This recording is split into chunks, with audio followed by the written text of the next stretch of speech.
दादी का अचार बिजनेस। 60 वर्षीय सुमन अपने पोते अमन और उसकी बीवी किरण के साथ रहती है। अमन बहुत छोटा था जब उसके माता पिता की एक कार एक्सीडेंट में मृत्यु हो गई थी। बस तब से सुमन ने ही अपने पोते को पाला पोसा था।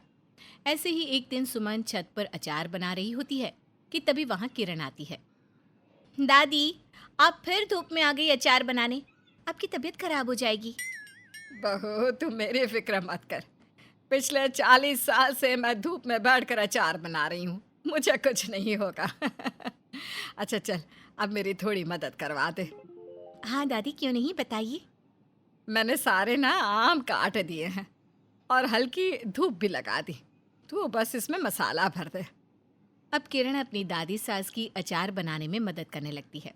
साथ ही साथ वो अचार खाने भी लगती है। वैसे जो भी कहो दादी, आप जैसा अचार पूरे मोहल्ले तो क्या, पूरे शहर में कोई नहीं बना सकता। सोचिए, अगर आप इसे बेचने लगे तो मोहल्ले में तो सबकी दुकान बंद हो जाएगी। तुझे ना बस मक्खन लगाना आता है किरण। इतना बोलकर सुमन अपने अचार के कुछ डब्बे लेकर नीचे आती है। किरण भी अपनी दादी सास के पीछे जाती है और तभी उनकी एक पड़ोसन विमला वहां आती है। अम्मा, तुम फिर से अचार बना रही हो क्या? मुझे भी सिखा दो ना। मुझे तो आज तक समझ में नहीं आया कि आखिर तुम इतना स्वादिष्ट अचार बनाती कैसे हो। तू हमेशा आकर बस यही कहती है, अम्मा मुझे अपने जैसा अचार बनाना सिखा दो, और फिर गायब हो जाती है। अरे तू अचार बनाना तो तब सीखेगी ना जब मेरे पास आएगी। अम्मा, तुम्हें तो पता ही है, घर में मैं अकेली हूँ। मुझे घर के कामों से ही फुर्सत नहीं मिलती। पर मैं इस बार आपसे वादा कर रही हूँ कि कल से पक्का आऊँगी, अगर टाइम मिल पाया तो। अच्छा, अभी थोड़ा अचार तो दे दो मुझे। बच्चे स्कूल से आने वाले हैं, उन्हें खाने में देना है। विमला अचार लेकर वहां से चली जाती है और सुमन अपने अचार के डिब्बों को किचन में रखने लगती है। अब बताओ दादी, अब आपका क्या कहना है? ये मोहल्ले वालों का खाना आपके अचार के बिना पूरा तक नहीं होता, और आपको अभी भी लगता है कि मैं आपको बस मक्खन लगाती हूँ। सुमन किरण की किसी भी बात का कोई जवाब नहीं देती, अपने काम में लगी रहती है। ऐसे ही कुछ दिन बीत जाते हैं और एक दिन। अरे ये क्या, आज खाने में अचार क्यों नहीं है? अचार खत्म हो गया है क्या दादी? दादी ने सारा अचार मोहल्ले वालों को बांट दिया, वो भी फ्री में। दादी आप कितनी भोली हो, आपने फ्री में सारा अचार बांट दिया और मेरे लिए कुछ क्यों नहीं बचाया? आप जानती हो ना मुझे आपके हाथों का अचार कितना पसंद है, और खाने में मुझे भले ही कुछ ना मिले, पर आपके हाथों का बनाया अचार ज़रूर चाहिए। बेटा, मैंने तुझे बचपन से पाला है। क्या तुझे सच में ऐसा लगता है कि मैं अपने पोते के साथ ऐसा करूँगी? तेरी बीवी ही बस तुझसे मजाक कर रही है। ये ले, पकड़ तेरा अचार। अचार मिलने के बाद अमन चटखारे ले लेकर अचार के साथ खाना खाता है। दादी, आप ना कल मुझे ऑफिस के लंच में थोड़ा ज़्यादा अचार देना। मेरे ऑफिस के दोस्तों ने जब आपके हाथों का अचार खाया तो वो तो उंगलियां चाटते रह गए। उन लोगों ने मुझसे अचार मांगा है। अरे ठीक है, ले जाना। अमन, किरण और सुमन एक साथ बैठकर खाना खाते हैं और बहुत सारी बातें करते हैं। देखते ही देखते कुछ दिन बीत जाते हैं और एक रात अमन घायल अवस्था में घर वापस आता है। अमन के शरीर पर चोटों के निशान देखकर सुमन और किरण बहुत घबरा जाती हैं। अमन, ये क्या हुआ आपको? इतनी चोट कैसे लगी? किरण बहू, तो अपने ये सवाल जवाब बाद में कर लेना। पहले मलहम पट्टी लेकर आ। मेरे पोते को कितनी चोट लगी है, कितना खून निकल रहा है। बेटा ये सब कैसे हुआ?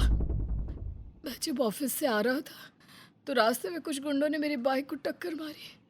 जब मैंने उनसे इस चीज़ के लिए बोला तो वो सब मुझसे लड़ने लगे। वो 4 लोग थे और मैं अकेला। मैं उनसे जीत नहीं सका। अरे कीड़े पड़े उन्हें, कितना मारा है मेरे बेटे को। किरण जल्दी से कमरे से फर्स्ट एड ले आती है और अमन की चोट पर लगाती है, पर अमन सारी रात सो नहीं पाता। अगली सुबह किरण अमन के साथ डॉक्टर के पास जाती है, जहां डॉक्टर अमन का चेकअप करते हैं। अंदरूनी चोट ज़्यादा है।